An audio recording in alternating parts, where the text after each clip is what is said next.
বিসমিল্লাহির রহমানির রহিম। আসসালামু আলাইকুম। সবাই কেমন আছেন? আলহামদুলিল্লাহ ভালো আছি। আমি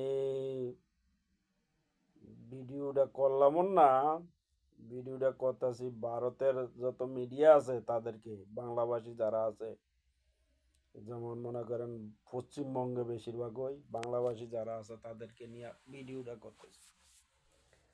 আপনারা বাংলাদেশে ভারতের যারা আছেন, বড় বড় চ্যানেল ট্যানেল যারা আছেন, আসেন বাংলাদেশে বাদ্দাল আসেন, আইসা বাংলাদেশের পরিস্থিতি দেখে যান আমরা কেমন আছি, কি আসে বিষয়। আইসা বাংলাদেশের যে হিন্দুদের জায়গা জমি কোন সরকারের বা কোন কার হাতে বেশি, কে জবরদখল করছে, আইয়া দেখে যান। না দেখলে দূরাইতে কয় out of sight out of mind, দূরাই থেকে কিছুই বুঝবেন না। আমাদের বাংলাদেশে আসেন, আইসা দেখে যান যে হিন্দুরা কেমন আছে। আমাদের পাশেই, আমাদের গ্রামের পাশেই হিন্দু আছে। আমাদের বাংলাদেশে প্রায় গ্রামের পাশেই হিন্দু আছে। কোথায় কি হইতেছে, কি আসে বিষয় সব জানেন। অনেক হিন্দু আছে মনে করেন যে এরা ইন্ডিয়ারে মনে করে যে এক বাবার দেশ, এই জন্য এরা করে কি এই দেশে জায়গা জমিন বেচা জায়গা, এরপরে একই জমিন তিন চারজনের তো বেছে, একজনের তো মনে করেন বেচাইয়া আবার সুপে আবার দলিল কইরা দিয়া বাংলাদেশে কিলাকিলি লাগাইয়া এরা ইন্ডিয়া জায়গা।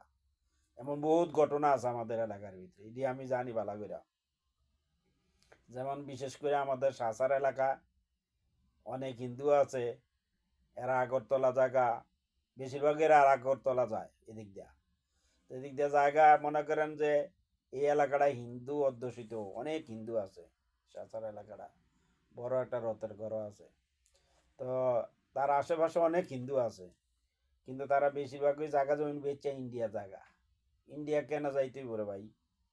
তুমি এই দেশে জন্মগ্রহণ করছো, এই দেশে থাকবা, এই দেশে চলবা, এই দেশে সবকিছু করবা, তোমার অসুবিধা কি? তোমার আইন কানুন যা আছে সব কিছু তো বাংলাদেশ সরকার ওপেন করে দিয়ে রাখছে।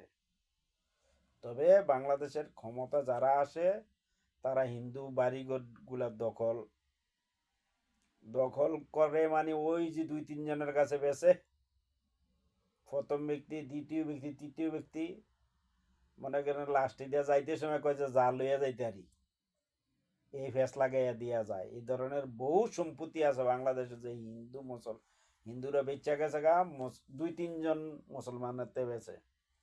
ওই যে কথা আছে না, মাইট ইজ রাইট, জোর যার মুল্লুক তার, যার জোর বেশি এই দল করতেছে, আর যার জোর নাই এই দল করতে পারতেছে না। এই হলো বাংলাদেশের বর্তমান পরিস্থিতি। যারা আপনাদের ভারতের হিন্দু সম্প্রদায় আছেন বা হিন্দু অধ্যুষিত এলাকা আছেন, আসেন আইসা বাংলাদেশে দেখা যান। আলহামদুলিল্লাহ আমরা বাংলাদেশিরা ভালো আছি। এখন আমাদের প্রবাসী আয় প্রতি মাসে মনে করেন 2 বিলিয়নের উপরে আসে, প্রতি মাসে 2 বিলিয়ন। আলহামদুলিল্লাহ। মনে করেন 1,70,00,000 বা 75,00,000 বাঙালি আমরা বাইরে আছি। আলহামদুলিল্লাহ, এই কারণেই বাংলাদেশের অর্থনৈতিক অবস্থা মজবুত। যে কোনো সরকারই আমাদের দেশে আসুক না কেন, আমাদের দেশে অর্থনৈতিক মজবুতই থাকবো যদি চুরি না করে। আর এখন চুরিটা কমে গেছে গা, যেহেতু মনে করেন যে এখন আওয়ামী লীগ সরকার নাই, তো এখন চুরিটা কমে গেছে গা। আলহামদুলিল্লাহ।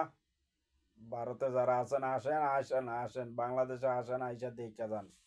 ইনশাল্লাহ আমরাও আপনাদের জন্য অপেক্ষায় আছি, আইসা দেখে যান। বাংলাদেশে ইকোনমিক্স, প্রবাসী আর হইলো আমাদের গার্মেন্টস, এই দুইটা হইলো আমাদের মেইন মেইন অর্থ যোগানের মাধ্যম হইলো এই দুইটা।